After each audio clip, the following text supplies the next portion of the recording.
요한복음 12장 1절에서 8절까지 우리 한 절씩 교독하도록 하겠습니다.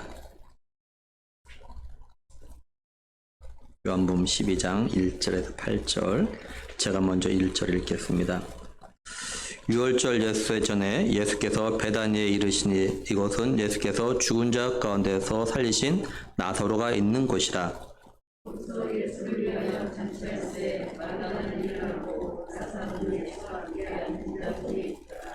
마리아는 지극히 비싼 향유 곧 순전한 나드 한 근을 가져다가 예수의 발에 붓고 자기 머리털로 그의 발을 닦으니 향유 냄새가 집에 가득하더라.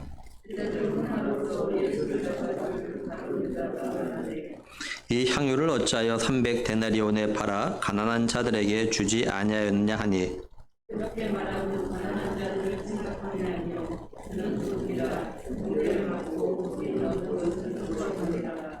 예수께서 이르시되 그를 가만두어 나의 장례할 날을 위하여 그것을 간직하게 하라.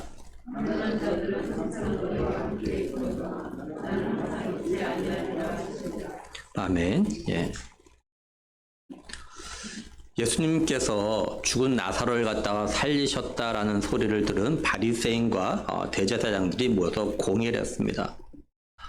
이들이 모여서 뭐라고 하냐면은 예수님이 계속 표적을 해도록 놔두면 모든 사람이 예수님 갖다 그리스도라고 믿을 거라는 거죠. 그렇게 되면 로마가 온 자기네 땅과 또한 온 백성을 갖다 망하게 할 거라고 이야기합니다.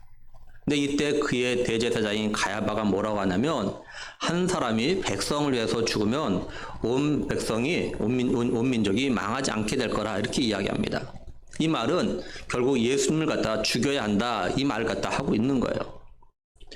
사도 요한은 가야바가 한 이 말이 자기 스스로가 한 말이 아니라라고 설명을 합니다. 이건 예수님이 유대 민족을 위해서만 죽는 것이 아니라 이제 흩어진 하나님의 자녀들을 불러 모아서 하나가 되게 하실 것을 갖다가 미리 이렇게 말하게 한 거라고 이렇게 말을 해요. 결국 하나님께서 가야바를 사용하셔가지고 예수님께서 자신의 택한 유다 백성과 그리고 이방인 가운데서 택한 사람들 갖다가 불러 모아서 한 목자, 그러니까 선한 목자 대신 예수님을 갖다가 따르게 될 걸 갖다가 예언하게 하신 거예요. 그래서 이날 이후로 이제 종교 지도자들이 예수님을 갖다가 잡아 죽이려는 그런 모의를 갖다가 시작합니다. 예수님께서는 이걸 아셨는지 이제 예루살렘을 가다 떠나십니다. 더 이상 유대인들의 눈에 띄지 않게 행동하시면서 이제 예루살렘에서 약 19km 떨어진 광야 근처에 에브라임이란 동네 가서 제자들과 함께 머무셔요.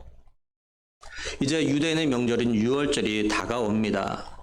그래서 많은 사람들이 자신을 성결하기 위해서 유월절 전에 예루살렘으로 올라와요. 그러니까 유대인들은요 율법에 따라서 유월절 전에 자신을 갖다 정결하게 하기 위해서 미리 자신의 집을 떠나서 예루살렘으로 이렇게 오는 겁니다. 만약에 유대인들이 자신을 갖다 정결하게 하지 않으면 유월절에 갖다가 참여할 수가 없어요. 자신을 정결하게 하지 아니하고 유월절을 참여하게 되면 이건 율법을 갖다 어기는 것이 되어집니다.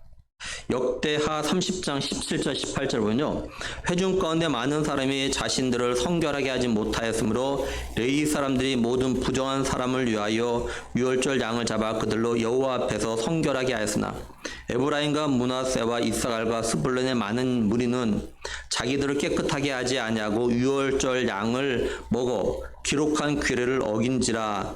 히스기야가 그들을 위하여 기도하여 이르되 선하신 여호와여 사옵소서 이렇게 말씀을 하죠. 근데 유대인들은요 단지 유월절에만 자신을 갖다 성결하게 한 것은 아닙니다. 평상시에도 성전에 올라갈 때요 유대인들은요 자신을 갖다 정결하게 했어요. 자신들이 성전에 올라가다가 혹시 부지중에 더러운 것 부정한 것을 다 만지거나 하면 어떡하냐면 성전까지 가지 못하고 성전이 있는 성전 바깥에 이렇게 성전터 바깥 벽까지 와가지고 거기서 지성소를 향해서 기도하고 돌아가요.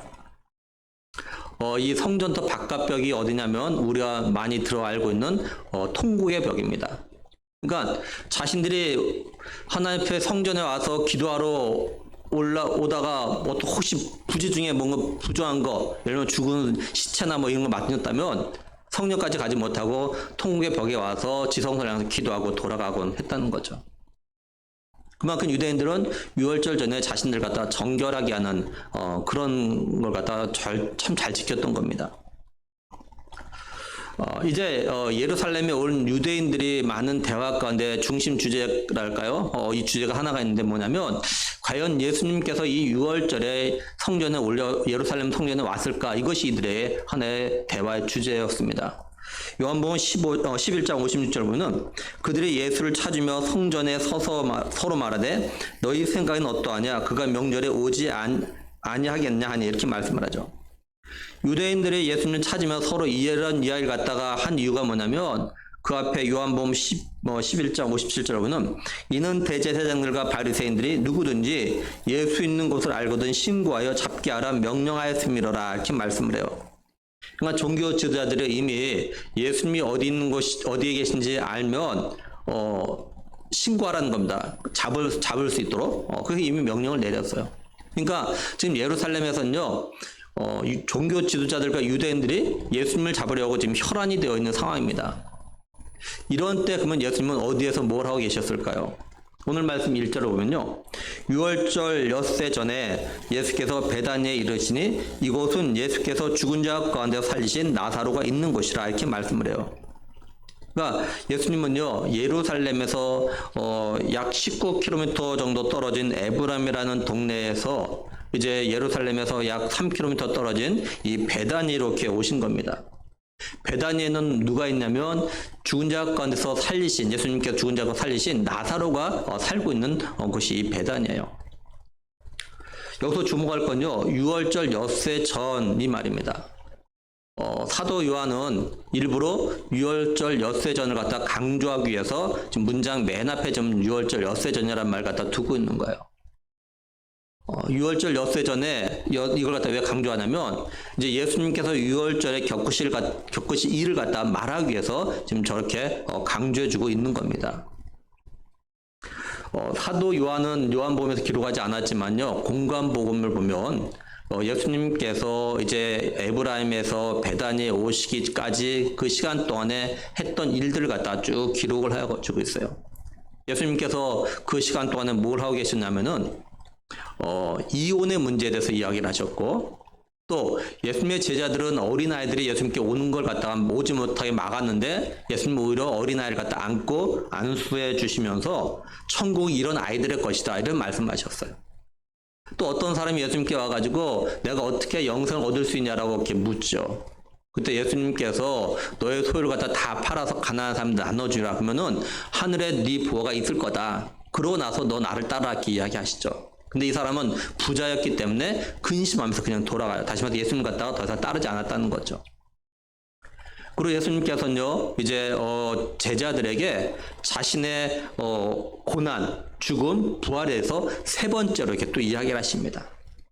그리고 여리고에 오셔서 삭개오를 만나시고 그 다음에 거지 바디메올의 눈을 뜨게 해주시고 열무나 이야기를 갖다 이렇게 하십니다.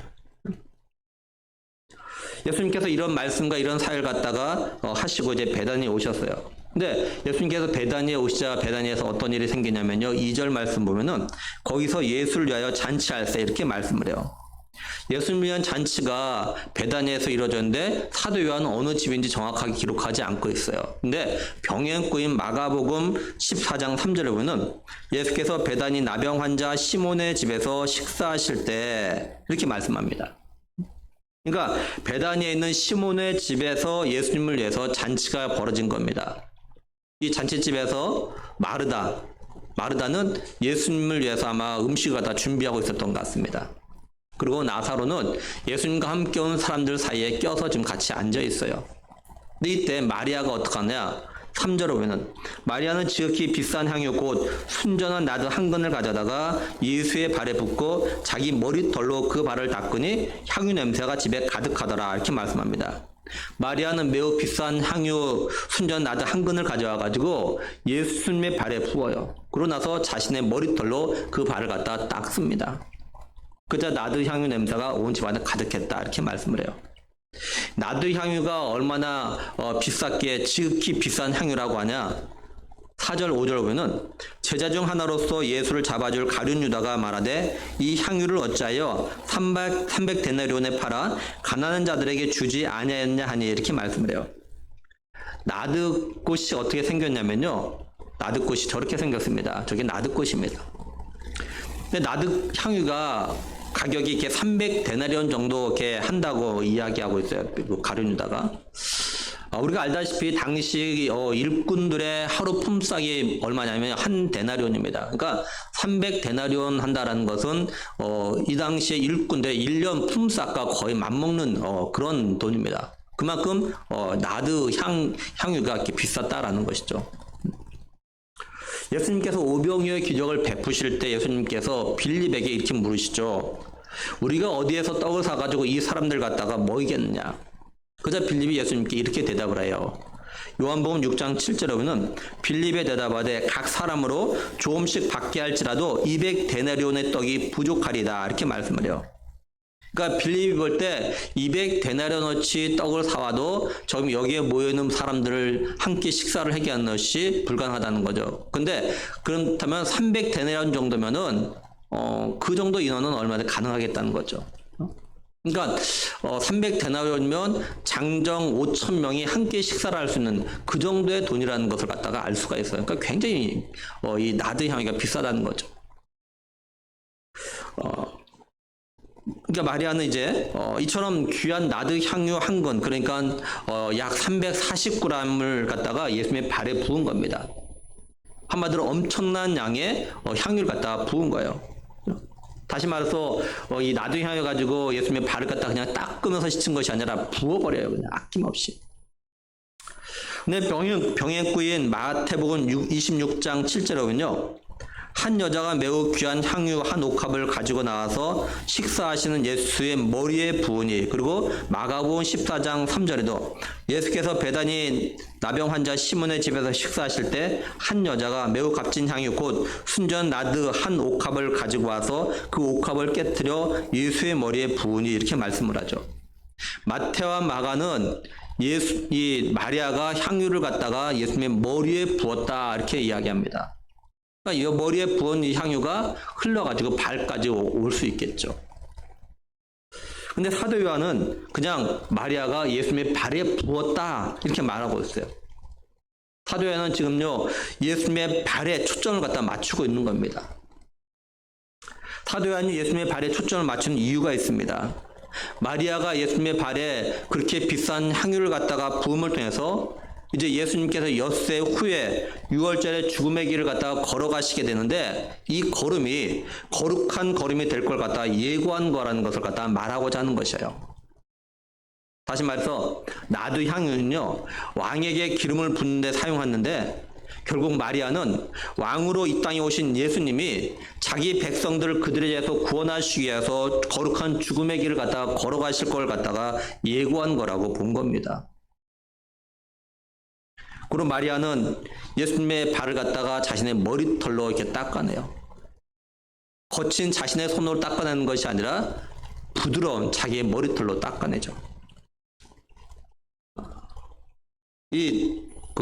고대 사회에서 나온 증거로 보면요, 여자가 자기의 머리털을 갖다가 푸는 건 최고의 감사의 표시고 그 다음에 겸손함의 표시였다고 합니다. 그러니까 마리아는 예수님에게 최고의 향유를 갖다가 부어드리고 또한 최대한 자신을 갖다 낮추고 최대한 예수님께 감사를 하기 위해서 머리털로 닦아준 것이에요. 한마디로 마리아는 자신이 할 수 있는 최고의 방법으로 예수님을 높이고 또한 예수님께 감사를 하고 있다는 거죠. 근데 우리가 좀 기억할 건요, 마리아가 이렇게까지 할 수 있었던 건 뭐냐, 예수님이 행하신 일, 그리고 예수님께서 하신 말씀을 들음을 통해서 은혜를 갖다 체험했기 때문이에요. 우리가 여러 번 말씀드렸지만은 마리아는 예수님의 발치에서 예수님 말씀 듣는 걸 굉장히 좋아했던 사람입니다. 또 마리아는 자신의 오빠가 죽었을 때 예수님께서 오시죠. 그때 마리아가 이야기하죠. 예수님 여기 계셨더라면 내 오빠가 죽지 않았을 거라고. 그래서 예수님을 갖다가 원망하듯이 이렇게 말을 했어요. 근데 예수님은 거기에서 아무 말씀하지 않으시고 죽은 나사로의 무덤에 가서 죽은 나사로를, 그러니까 마리아의 오빠를 갖다가 살려내는, 이걸 갖다가 마리아가 경험하게 했죠. 그렇다면 우리가 마리아의 이런 모습을 우리에게 좀 적용해서 생각해 볼 필요가 있다는 거죠. 바울은 빌립보서 3장 7절 8절을 해서요, 뭐라고 했냐면, 그러나 무엇이든지 내게 유익하던 것을 내가 그리스도를 위하여 다 해로 여길 뿐더러 또한 모든 것을 해로 여김은 내 주 그리스도 예수를 아는 지식이 가장 고상하기 때문이라. 내가 그를 위하여 모든 것을 잃어버리고 배설물로 여김은 그리스도를 얻고, 이렇게 말씀을 해요. 메시지는 이렇게 번역해 놨어요. 나는 저들이 자랑스럽게 내세우는 조건들을 내가 명예로 여겼던 모든 것과 함께 갈기갈기 찢어 쓰레기통에 내던졌습니다. 왜 그랬을까요? 그리스도 때문입니다. 그렇습니다. 내가 전에 그토록 중요하게 여겼던 것이 내 삶에서 사라져 버렸습니다. 그리스도 예수를 내 주님으로 직접 아는 고귀한 특권에 비하면 내가 전에 보탬이 된다고 여겼던 모든 것은 하찮은 것, 곧 개똥이나 다름없습니다. 나는 그 모든 것을 쓰레기통에 버렸습니다. 그러니까 바울은요, 예수 그리스도를 아는 게 얼마나 대단한 건지를 갖다 깨닫고 나서 예수 그리스도를 갖다 높이기 위해서 이런 말을 했고, 또한 이런 삶을 갖다 살았던 거죠. 그렇다면 오늘 나는 어떤 방법으로 하나님의 은혜에 감사하고 예수님을 높이고 있느냐라는 겁니다. 나도 하나님의 은혜를 갖다 깨닫고 경험했다면 나는 이걸 갖다 어떻게 표현하고 있냐라는 거죠. 그리고 내가 할 수 있는 방법 가운데 최고의 방법으로 하나님의 은혜에 대해서 감사하며 하나님을 갖다 높이고 있는지, 아니면 그냥 대충 적당히 또는 그저 감사하는 흉내를 내고 또 예수님을 높이는 흉내만 내고 있진 않은지 한번 돌아보자는 겁니다. 예수님께서 보물 있는 곳에 네 마음도 있다라고 이렇게 하셨는데, 감사하는 내용을 보면, 쉽게 예를 들어 말하면 하나님께 감사헌금을 하는 액수를 보면 하나님께 얼마나 감사한지를 갖다가 알 수 있다는 거예요.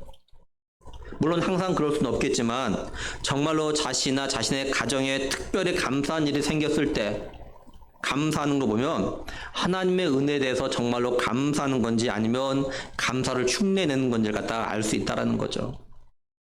물론 사람마다 형편이 다르기 때문에 똑같은 잣대로 판단할 수는 없어요.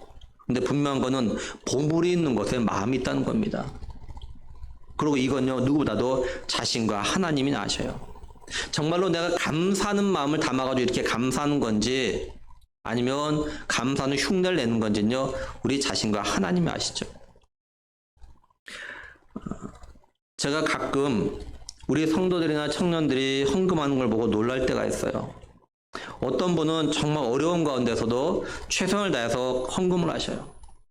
물론 그 액수가 크진 않지만 그분 형편에 봐서는요, 결코 작은 액수가 아닌 겁니다. 마치 가난한 가부의 두레돈 같은 헌금을 갖다 하신 분이 있습니다. 제가 지금 헌금 액수를 예를 들어서 말하는 건 우리가 하나님의 은혜에 대해서 감사하는 마음, 또한 예수님을 높이는데 최선을 다하는 게 뭔지를 설명하기 위해서 그런 거예요. 그러니까 오해하지 마십시오. 근데 분명한 건요, 우리의 마음이 이렇게 표현도 되기도 한다는 사실입니다. 그렇죠? 사실 우리도 사람과의 관계에서 이렇지 않습니까? 정말로 내가 어떤 삶에 정말 감사한 마음이 있으면 달라요. 감사한 내용이 다릅니다. 그렇죠? 정말로 감사한 마음이 있으면. 우리는 하나님의 은혜에 대해서 감사할 때, 또 예수님을 높일 때 내가 할 수 있는 최고의 방법이 뭔가를 갖다 생각하면서 하려는 그런 노력이 있어야 된다는 거죠. 마리아 이처럼 매우 귀한 향유를 갖다 예수님의 발에 붓고 머리털로 닦는 것을 갖다가 그 잔치집에 온 사람들이 봅니다. 이걸 여러 사람이 봤는데 그 중에서 예수님의 제자인 가룟 유다는요, 마리아 이 행동에 대해서 뭐라고 이야기하냐면 4절 5절 보면, 제자 중 하나로 예수를 잡아줄 가룟 유다가 말하되 이 향유를 어찌하여 300데나리온에 팔아 가난한 자들에게 주지 아니하였냐 하니, 이렇게 말씀을 해요. 사도 요한요, 가룟 유다를 갖다 설명하는데 뭐라고 설명하냐면 예수를 잡아줄 가룟 유다, 이렇게 이야기합니다. 여기 자바라는 그 헬라어 단어가 가진 뜻이 뭐냐면요. 넘겨주다, 배신하다 이런 뜻이야 이게요. 그다음에 줄이라는 것은 우리가 뭐 또 사용하는 줄이 말하는 것이 아닙니다. 저 줄은요 헬라어 단어로 가지고 있는 의미가 뜻이 뭐냐면 마음 먹다, 생각하다 이런 뜻이에요. 그러니까 이 말 갖다 풀어서 이야기하면은 예수를 넘겨줄 가룟유다, 넘겨줄 마음을 가진 가룟유다, 또는 예수님을 배신할 마음을 먹은 가룟유다 이런 말이 되는 겁니다. 그러니까 예수님을 넘겨주고 예수님을 배반할 마음을 가진 가룟유다였기 때문에 마리아가 최고의 향유를 가지고 예수님의 발에 부은 것이 이것이 마음에 안 드는 거예요. 이게.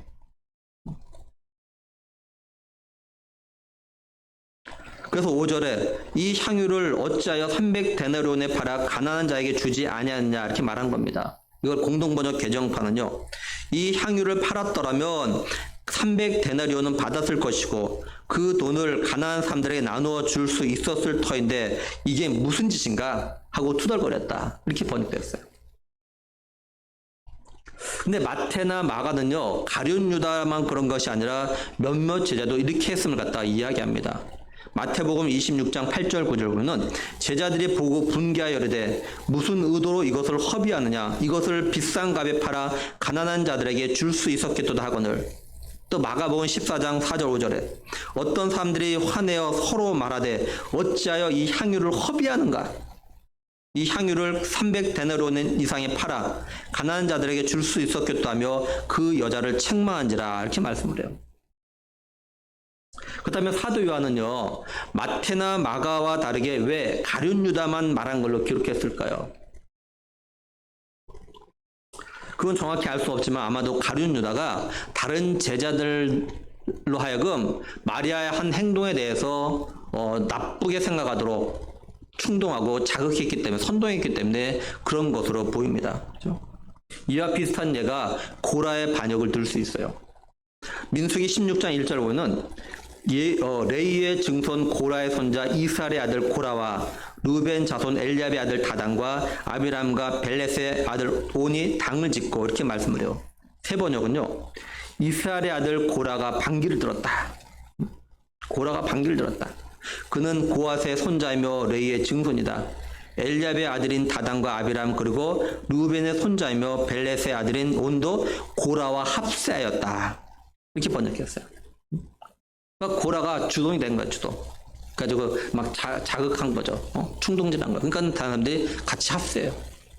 그래서 이 사건에 대해서요, 유다서 1장 11절 보면은 화 있을진저 이 사람들이요 가인의 길에 행하였으며 삭을 위하여 발람의 어그러진 길로 몰려갔으며 고라의 패역을 따라 멸망받았도다 이렇게 말씀해요.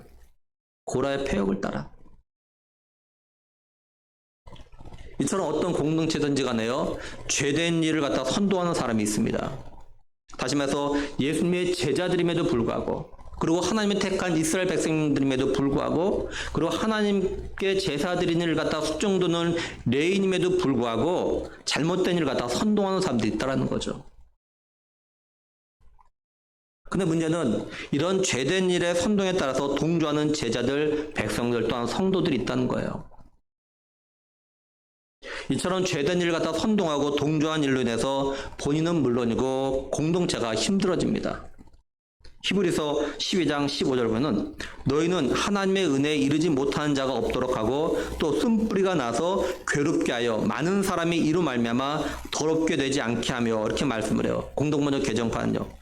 여러분은 하나님의 은총을 받지 못한 사람이 하나도 나오지 않도록 조심하십시오. 여러분의 공동체 안에 독초가 생겨나 분란을 일으키고 그것 때문에 많은 사람들이 해를 입는 일이 없도록 하십시오. 이렇게 번역했어요. 그러니까 우리가 이걸 통해서 우리 자신들의 기도 제목을 갖다 찾을 수 있습니다. 그게 뭐냐? 내가 죄된 일을 갖다 선동하지 않는 사람이 되게 해달라고, 그리고 죄된 일에 동조하지 않는 사람이 되게 해달라고 기도해야 돼요. 반대로 내가 선한 일은 앞장서서 할 수 있게 해달라고 기도해야 됩니다. 그리고 선한 일과 죄된 일을 갖다 분별할 수 있는 분별력을 달라고 기도해야 돼요. 더 나아가서 우리 자녀들과 우리 다음 세들이 분별력을 가지고 선한 일에 앞장설 수 있는 사람이 되게 해달라고 기도해야 합니다. 그러면 가룟 유다는 왜 다른 제자들 갖다 선동하면서 마리아의 행동에 대해서 책망하며 비난을 했을까요?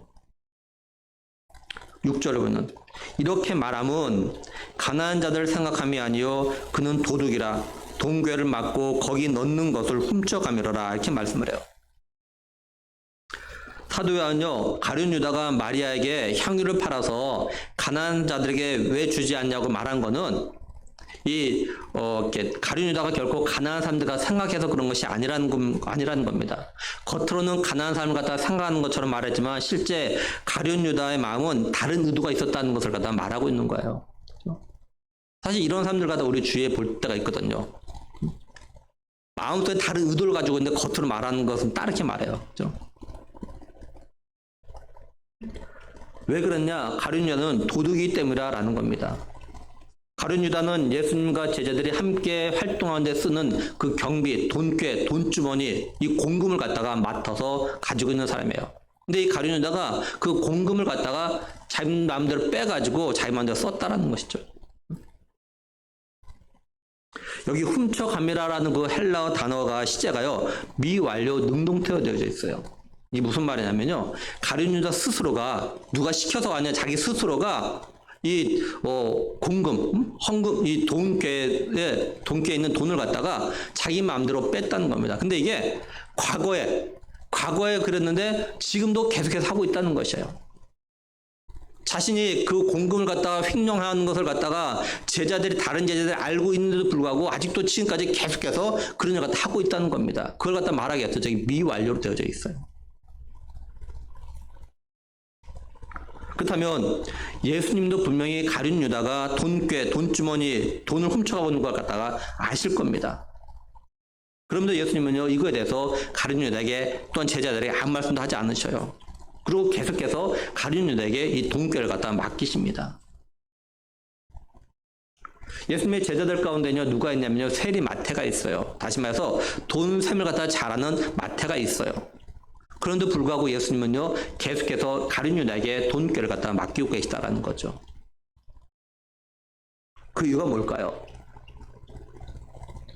이거에 대해서 성경은 아무 말씀이 없습니다. 근데 우리가 하나님이신 예수님의 성품을 통해서 생각해 볼 수 있어요. 예수님은요 자신의 제자들에 대해서 인격적으로 좀 대우를 하고 계신 겁니다.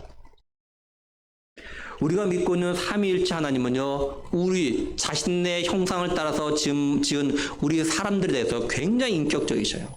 굉장히 인격적이셔요. 하나님은요 우리를 갖다 마음대로 하실 수 있는 권한이 있습니다. 또 하나님 신이라는 그런 힘이 있고 능력이 있어요. 마음대로 할 수 있어요. 그럼에도 불구하고 그 힘을 이용해서 우리를 갖다가 강압적으로 뭘 시키거나 우리가 강압적으로 너 죄를 갖다 회개하라 이렇게 하지 않으신다라는 거죠.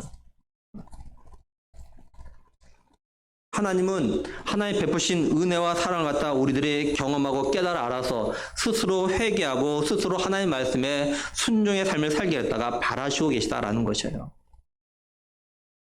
하나님께서 혹시 책망하시고 매를 드신 일이 있다면 그건 역시도 매와 책망을 통해서 우리들 스스로가 자신을 갖다 좀 돌아보고 자신이 지은 죄가 뭔지 하나님께서 왜 나에게 이렇게 책망하시는 걸 갖다가 깨달아 알고 다시는 그런 죄를 짓지 않도록 노력하기를 갖다가 바라고 계시다라는 거죠. 이런 맥락에서 보면은 예수님이 가룟 유다가 도둑질하는 걸 갖다가 아심에도 불구하고 말하지 않고 계셨던 것은 가룟 유다가 예수님을 갖다 따라다니면서 예수님 말씀을 들어요. 또 예수님이 행하시는 그런 표적들, 그죠? 그걸 통해서 예수님이 하나님이시라는 걸 갖다 알고 그렇다면 결국 자신이 지금 돈을 갖다가 몰래 훔쳐서 자기 마음대로 하고 있다는 것 갖다가 예수님이 아실 수 있겠구나. 이걸 갖다가 깨닫고 다시는 그런 도둑질하는 그런 갖다가 하지 않길 갖다가 바라고 기대하셨던 거죠. 다시 말해서 예수님은요 가룟 유다로 하여금 자기 죄를 갖다 스스로 깨닫고 고칠 수 있는 그런 시간과 기회를 갖다가 주고 계셨던 겁니다. 한 예로 나중에 가룟 유다가 예수님 갖다 은 30에 팔아요. 예수님 이걸 아십니다. 가룟 유다가 자기를 갖다 판 걸 아셔요. 그런데 불구하고요 예수님은요 죽으실 때까지 제자들에게 어느 누구에게도 가룟 유다가 나를 갖다가 은 30에 팔았다 이 이야기 갖다 안 하십니다. 마태복음 26장 20절에서 25절 보면 저물 때 예수께서 12 제자와 함께 앉으셨더니 그들이 먹을 때 이르시되 내가 진실로 너에게 이르노니 너희 중에 한 사람이 나를 팔리라 하시니 그들이 몹시 근심하여 각각 여짜오되 주여 나는 아니지요. 대답하여 이르시되 나와 함께 그릇에 손을 넣는 그가 나를 팔리라. 인자는 자기에 대하여 기록된 대로 가거니와 인자를 파는 그 사람에게는 화가 있으로다.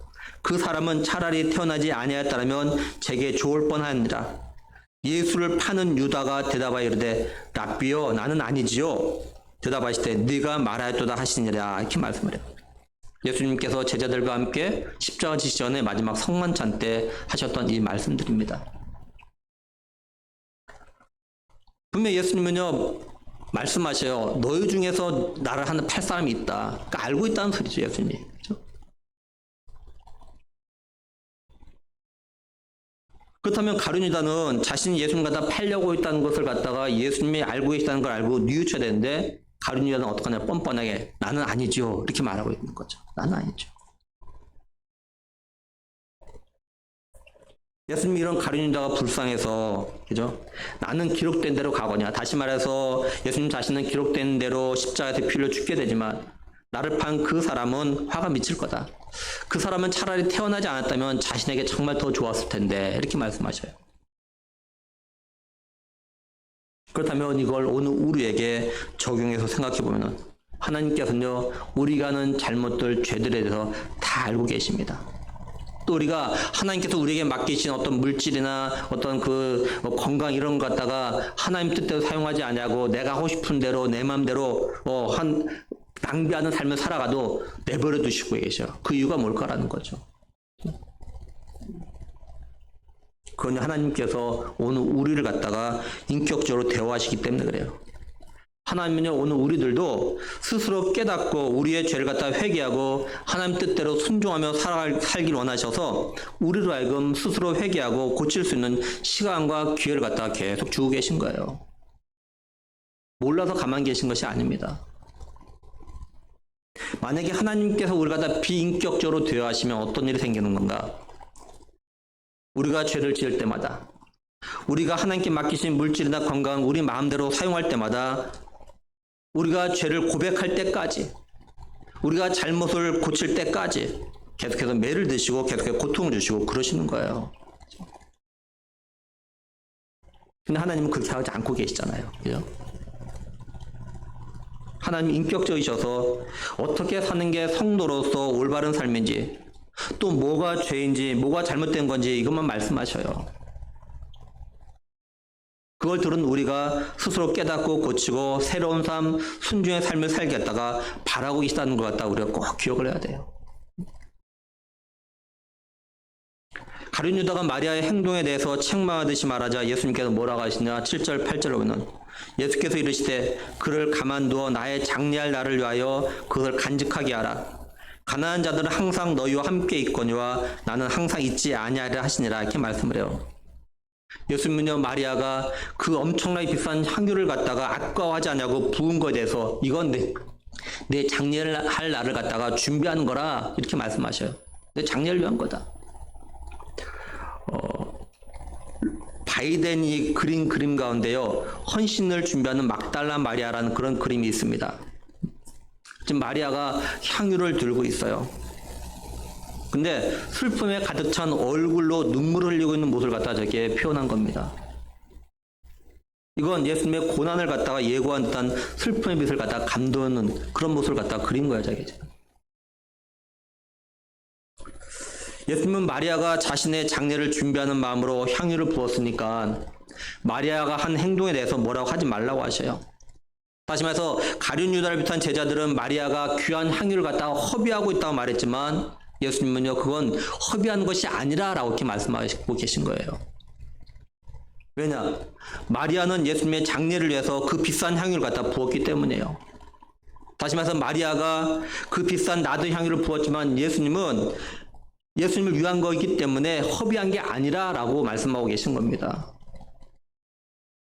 우리가 여기서 두 가지를 생각하면서 우리에게 적용해야 할 것이 있습니다. 첫째는 우리가 예수님을 위하여서 하나님 나라를 위해서 사용하는 물질은요, 허비하는 것이 아니라라는 겁니다. 근데 사람들, 심지어 믿음 없는 성도들은요, 하나님 나라를 위해서 사용하는 거, 헌금을 갖다가 허비하는 거라고 생각들 합니다. 물론 자신들 입장에서 보면 허비하는 게 될 수 있어요. 하지만 하나님 보실 때는요, 그건요, 허비하는 것이 아니라는 겁니다. 근데 사실 하나님께 헌금하는 걸 허비하는 거라고 생각하고 헌금을 안 하는 게 아니라 사실 아까워서 못 하는 거죠. 하나님께 드리는 거 아까워요. 그러니까 못 하는 거죠. 그리고 우리가 선교하는 거, 또 해외 연약한 교회들과 함께 그들의 교회를 갖다 같이 세워주는 일, 그리고 우리가 다음 세대를 갖다 믿음으로 세우기 위해서 장학금 주는 것 갖다가 허비하는 거라고 생각하면 안 된다는 거죠. 이건 결코 허비하는 것이 아닙니다. 빌립보서 4장 18절 보면요, 내게는 모든 것이 있고 또 풍부한지라 에바브로 뒤도편에 너희가 준 것을 받음으로 내가 풍족하니 이는 받으실 만한 향기로운 제물이요 하나님을 기쁘시 하는 것이라, 이렇게 말씀을 해요. 바울이요, 빌립보 교회 성도들이 자신의 선교사에게 물질로 섬겼는데 이걸 갖다 뭐라 표현하냐, 하나님께서 기쁘시게 받으실 만한 향기로운 제물이다, 이렇게 이야기해요. 바울의 선교를 위해서 물질을 도왔다고요. 근데 이거는 내가 받는 것이 아니라 하나님이 기쁘시게 받으실 만한 향기로운 제물이다. 그렇죠? 왜 그런 겁니까? 빌립보 교회 성도들이 물질로 바울 섬긴 것은요, 바울이 하나님 나라를 위해서 또한 예수 그리스도를 전하는 일을 하고 있기 때문에 그런 거죠. 그래서 이거는 바울을 섬긴 것이 아니라 예수님을 섬긴 거죠. 하나님 섬긴 거예요. 그래서 하나님께서 기쁘시게 받을 만한 향기로운 제물이다, 바울이 이렇게 이야기한 거예요. 예수님께서 뭐라고 하셨냐면요, 마태복음 10장 40절에 너희를 영접하는 자는 나를 영접하는 것이요 나를 영접하는 자는 나를 보내신 이를 영접하는 것이라, 이렇게 말씀을 해요. 그러니까 우리들이요, 하나님 나라를 위해서 그리고 예수 그리스도를 위해서 선교와 다음 세대를 갖다 물질로 섬기는 일들은요, 결코 허비한 일이 아니라는 겁니다. 이건요, 하나님이 받으시기에 향기로운 제물이 되는 겁니다. 그렇죠? 그러니까 아까워하지 말라는 거예요. 그런데 인색하지 말라는 겁니다. 둘째는 우리는 다시 오실 예수님을 맞이할 준비를 최선을 다해서 해야 한다는 거예요. 마리아는요, 예수님의 장례를 미리 준비하는데 최고의 것으로 했습니다. 마리아는 자신이 할 수 있는 범위 내에서 마음과 정성을 다했고 있는 힘을 다했어요. 마리아가 예수님의 장례를 준비한 대로 예수님이 며칠 후에 이제 죽으십니다. 그리고 죽으셨다가 말씀하신 대로 3일 만에 부활하시고 승천하시죠. 그리고 지금은요, 하나님 우편에 계시다가 이제 다시 땅에 다시 오실 것만 지금 남아 있습니다. 오늘 우리는요, 마리아처럼 예수님의 장례를 갖다 준비하고 싶어도 준비할 수가 없어요. 근데 우리가 할 수 있는 것이 있습니다. 뭐냐면 다시 오실 예수님, 재림주, 우리의 신랑 되신 예수님을 맞이할 준비는요, 우리가 할 수가 있습니다. 마리아가 예수님의 장례를 준비하기 위해서 힘을 다해서 지극히 비싼 향유, 곧 순전 나드 한 근을 준비했고 그것을 아까워하지 아니하고 모두 다 과감하게 예수님의 발에 부었고 자기 머리털로 닦았어요. 그렇다면 오늘 우리는 다시 오실 예수님을 맞이할 준비를 갖다가 어떻게 하고 있느냐라는 거죠. 나는 무엇을 가지고 예수님의 다시 오심을 준비할까? 나는 예수님의 다시 오심을, 아니 나의 신랑 되신 예수님을 만나기 위해서 얼마나 힘을 다해서 준비하는 삶을 갖다 살고 있는가? 내가 뭘 준비하면, 또 어떻게 준비하면 예수님께서 기뻐하실까? 우리 성도들과 우리 청년들은요, 각자가 기도하면서 깊이 좀 생각을 해봐야겠죠. 내가 진실로 예수님이 다시 오신다는 걸 믿는다면, 그것도 예수님께서 도둑같이 다시 오신다는 것 같다 믿는다면, 예수님을 맞이할 준비를 하는 삶을 시작하는데 이걸 내일이나 또는 다음으로 미루지 말고 오늘 지금부터 준비한 삶을 갖다가 시작해야 한다는 겁니다. 이제 말씀을 정리합니다.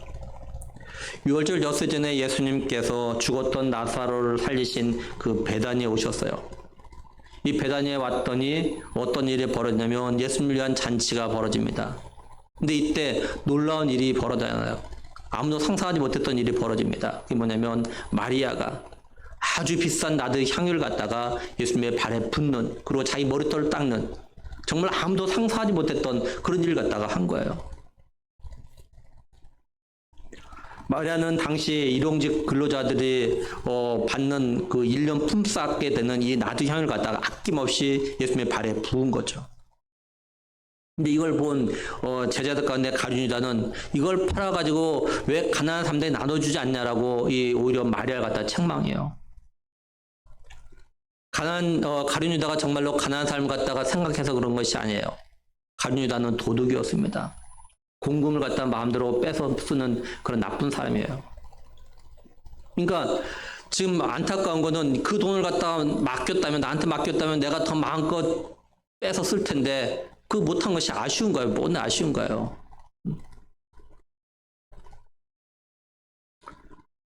예수님은 제자들에게 마리아의 행동에 대해서 뭐라고 하지 말라고 하십니다. 마리아가 한 행동은 예수님은 자신의 장례를 갖다가 준비한 거라고 하셔요. 물론 마리아가 예수님이 죽을 걸 알고 이렇게 미리 장례를 준비하기 위해서 향유를 갖다가 발에 부은 건 아닙니다. 근데 예수님께서 마리아의 행동을 갖다가 그렇게 좋게 해석을 갖다 해주신 것이에요. 왜냐면 예수님이 곧 자신은 십자가 죽을 것 알고 계시니까요. 6월절 역세 전이라고 말씀하신 이유가 바로 그런 거거든요. 곧 내가 6월절에 죽을 걸 예수님 알고 계셔요. 아, 이건 나를 장례에 이렇게 한 거구나. 예수님이 좋게 해석하신 거예요. 우리는 오늘 말씀에서요, 예수님께서 자기 백성들 그들에 대해서 구원하시기 위해서 십자가에 죽으시러 가시는 걸 자신의 가장 귀한 걸로 준비하는 마리아의 모습과 예수님의 제자이면서 예수님 위해서 가장 귀한 걸로 준비하는 마리아를 갖다 책망하는 가룟 유다의 모습을 갖다 지금 같이 보고 있는 겁니다. 그렇죠? 한 장면이 지금 같이 나오고 있어요. 누구보다도 예수님을 잘 아는 제자들은요, 예수님께서 자신의 고난과 죽음과 부활에 대해서 3번씩이나 말씀하셨는데, 그것도 지금 에브라임에서 베다니로 오는 이 과정 가운데 또 한 번 말씀하셨는데, 예수님이 하셨던 이 말씀은 듣지도 않고 기억하지도 않고 믿지도 않았던 거예요. 제자들은 누구보다도 예수님의 죽으심을 준비해야 되는데 오히려 최선을 다해서 예수님의 고난과 죽음을 준비하는 마리아의 모습을 갖다 비난했던 거죠. 이처럼 오늘 우리들도요, 예수님이 도둑같이 오신다라는 것을 갖다가 말씀을 또한 성경을 통해서 수없이 듣지만 이걸 믿지 않고 마음에 담아두지 않으면 다시 오실 예수님을 갖다가 맞이할 준비를 갖다가 하지 않게 돼요. 못하는 것이 아니라 하지 않는 겁니다. 오히려 예수님의 다시 오심을 믿고 그것도 도둑같이 오심을 믿고 준비하는 삶을 살아가는 성도를 갖다가 속으로 비웃을 수 있어요. 이런 비웃음이 어떤 모습으로 나타나냐면요, 노아가 하나님 말씀대로 홍수를 대비해서 방주를 만들 때 사람들이 그걸 보고 전혀 관심을 갖지 아니하고 그냥 자기들 하고 싶은 대로 했던 그런 걸로 나타나는 겁니다. 마태복음 24장 37절 39절을 보면요, 노아의 때와 같이 인자의 임함도 그러하리라. 홍수 전에 노아가 방주에 들어가던 날까지 사람들이 먹고 마시고 장가들고 시집 가고 있으면서 홍수가 나서 그들을 다 멸하기까지 깨닫지 못하였으니 인자의 임함도 이와 같으리라 이렇게 말씀을 해요. 성경을 통해서 또 설교를 통해서 예수님이 도둑같이 다시 오신다는 말을 아무리 말해도 들은 척도 안 하고 내가 하고 싶은 것만 하는 것, 이게 바로 비웃는 겁니다. 이건 설교하는 목사를 갖다 비웃는 것이 아니라 하나님을 갖다 비웃는 거예요. 하나님의 말씀, 성경을 갖다 비웃는 겁니다, 이게.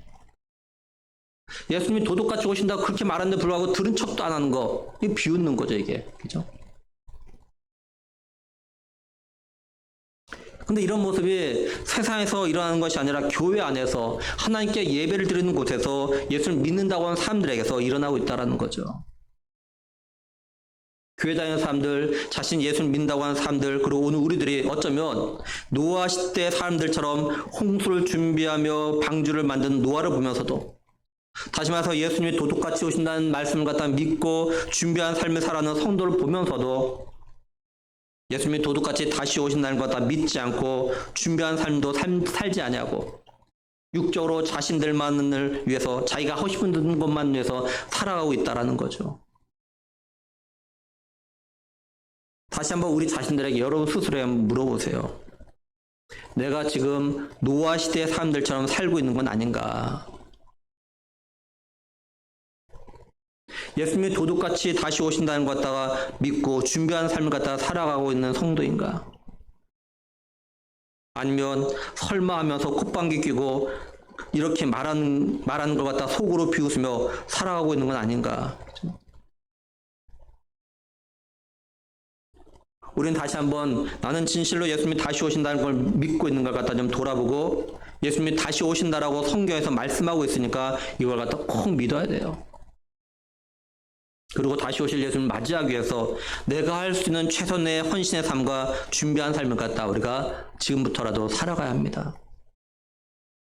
예수님께서 뭐라고 하셨냐면요, 누가복음 21장 34절에서 36절부는 너희는 스스로 조심하라. 그렇지 않으면 방탕함과 술취함과 생활의 염려로 마음이 둔하여지고 뜻밖의 그날이 덕과 같이 너에게 임하리라.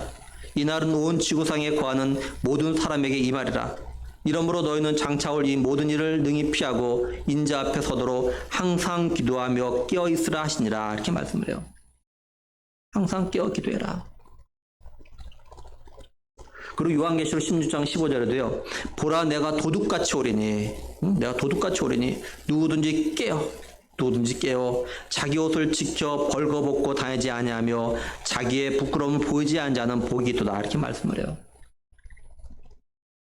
결국 우리가 도둑같이 다시 오실 예수님을 맞이하며 준비하는 최선의 삶은 뭐냐? 영적으로 깨어있는 겁니다. 그러기 위해서는요, 우리가 어떻게든지 개인적으로 성경을 읽고 기도의 삶을 살고 그리고 예배의 삶을 살려고 무턴히 노력을 해야 돼요. 그러면서 내가 지금 믿음의 삶을 갖다 제대로 살고 있는가? 내가 예수님이 나의 죄를 대신해서 죽으시고 부활하신 걸 갖다가 믿는 그 믿음이 지금도 계속 그대로 현재하고 있는가? 그렇죠? 몇 번 말씀드렸죠. 성경에서 믿음은요, 항상 현재형으로 되어 있다. 현재형. 과거에는 내가 옛날은 예수님께서 내 죄를 위해서 죽으셨다는 걸 믿었는데 지금은 안 믿을 수 있어요. 그러니까 내가 매일 내 점검에다가 매일 지금 내가 믿고 있는 건 지금. 옛날은 믿었는데 지금 안 믿을 수 있으니까, 반대로 옛날에 안 믿었다 지금 믿을 수 있으니까 내가 지금 믿는가? 문제는 지금이에요. 지금. 그러니까 나를 돌아보는 거야. 내가 지금도 믿고 있는가? 이걸 자주 점검해야 돼. 스스로가. 이런 삶이 예수님의 다시 오심을 믿는 믿음의 성도들이 살아야 하는 가장 기본이면서도 가장 중요한 삶인 겁니다. 그렇죠? 왜냐면 내가 믿음으로 가는 거잖아요. 믿음으로 가는 거잖아요. 믿음으로 천국 가는 거예요. 내가 믿음으로. 그렇죠? 그러니까 내 믿음이 그대로 지금 있는가? 이 믿음이 그대로 있는가? 예수님께서 나를 위해서 십자가에 죽으신 것 믿는 이 믿음이 내가 그대로 있는가? 내가 예수님 나의 구원자 영접한 이 믿음이 내가 그대로 있는가? 이걸 점검해야 돼. 늘 순간. 이게 가장 기본이면서도 정말 중요한 거예요, 이게요. 근데 우리는 너무나도 어떤 때는 기본을 갖다 너무 가볍게 여겨요, 기본. 에이, 쉬운 건데. 다 아는 건데. 간절히 바라기는 마리아가 예수님의 죽으심을 최선을 다해서 준비했던 것처럼 우리는 다시 오실 예수님을 맞이하기 위해서 우리가 할 수 있는 최선의 믿음의 삶과 헌신의 삶을 살아가는 우리가 되길 정말 원합니다. 그래서 우리가 살아있을 때 예수님이 다시 오시든 아니면 우리가 죽었다가 예수님이 다시 오실 때 살아나든 예수님을 갖다가 기쁨으로 맞이할 수 있도록 준비하는 남은 믿음의 삶을 살아나가는 우리 모두가 될 수 있기를 주님의 이름으로 간절히 축원합니다. 기도하시겠습니다. 하나님 아버지 참 감사합니다.